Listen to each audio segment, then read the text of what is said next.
Okay, so what we're after is to find out how people sequence a text in order to illuminate the contrast they make in the text, right? So let's have a look how the fable was organized around this contrast.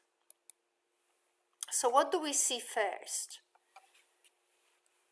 Right? The author wants us to do what? Focus on something wonderful, right?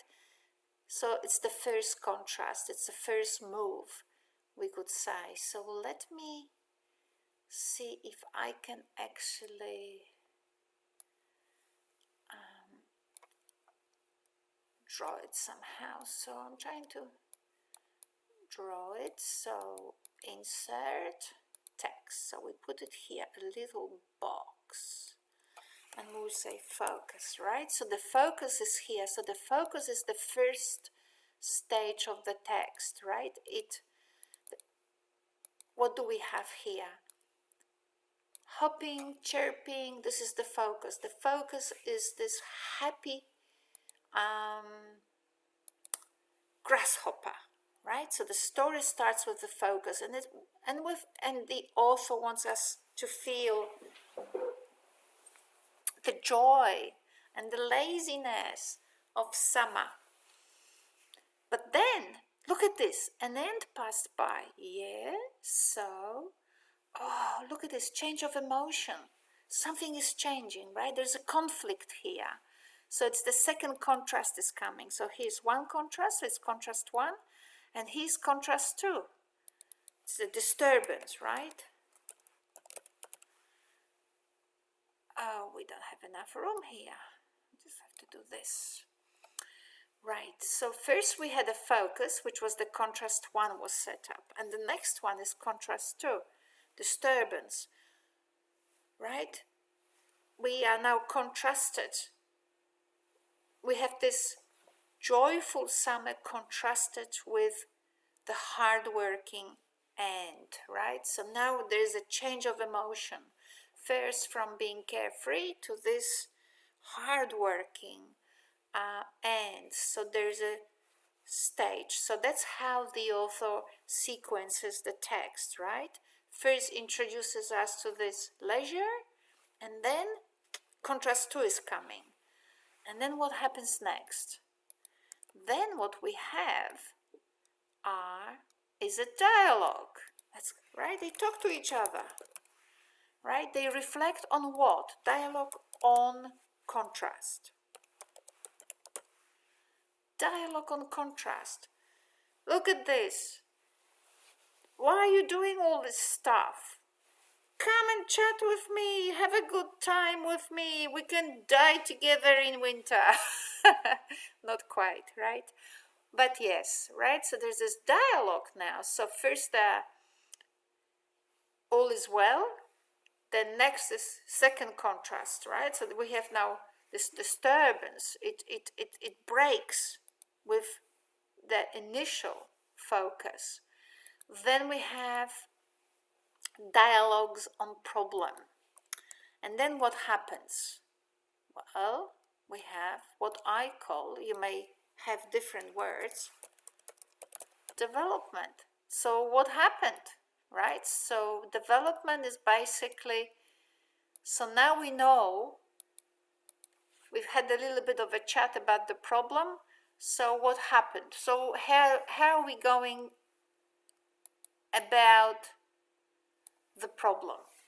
What are we doing about the problem? Well, what happened was that they went different ways, right? The grasshopper and an ant separated, went different ways. Ant went on to work, toiling and moiling, and the grasshopper went on hopping and chirping. Right, so that's what happened, development. So what's next? We all know what's next. The next thing is resolution. So what happened? You know what I do sometimes? I actually color these things. So disturbance, what color will we give to disturbance? We have yellow, right?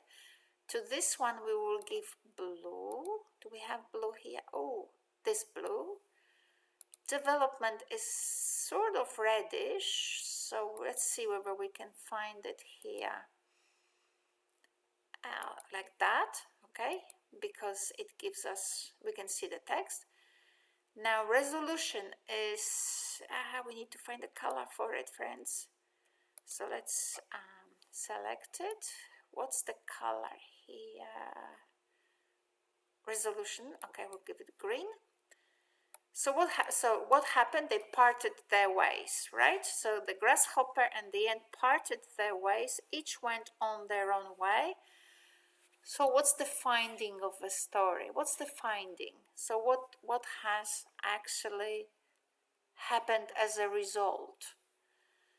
Well, winter came and the grasshopper was dying of hunger and the ants were hopping and chirping, right? Doing really well in winter. All right, so what's the next stage? Is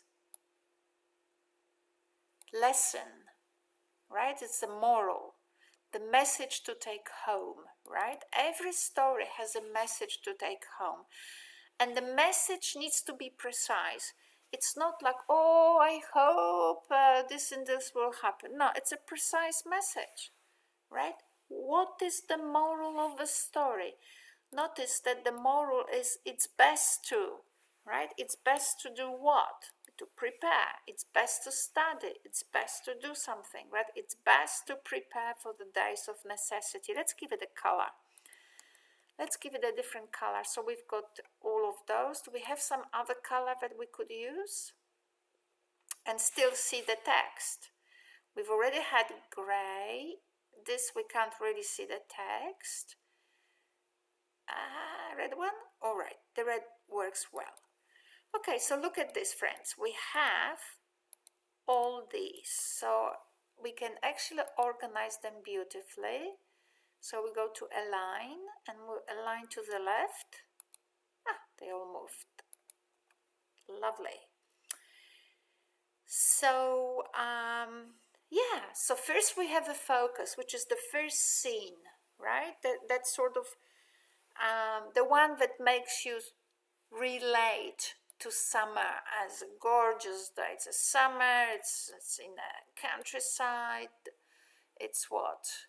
It's all about hopping and chirping, all of that. And then there's a contrast, no more hopping and chirping, but it's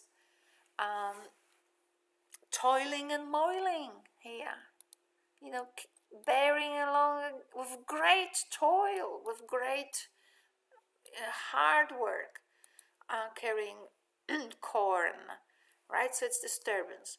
Then people talk about the contrast, right? That's dialogue on contrast. So, you know, that's what do you think happened? How do you feel about it? All of that, right?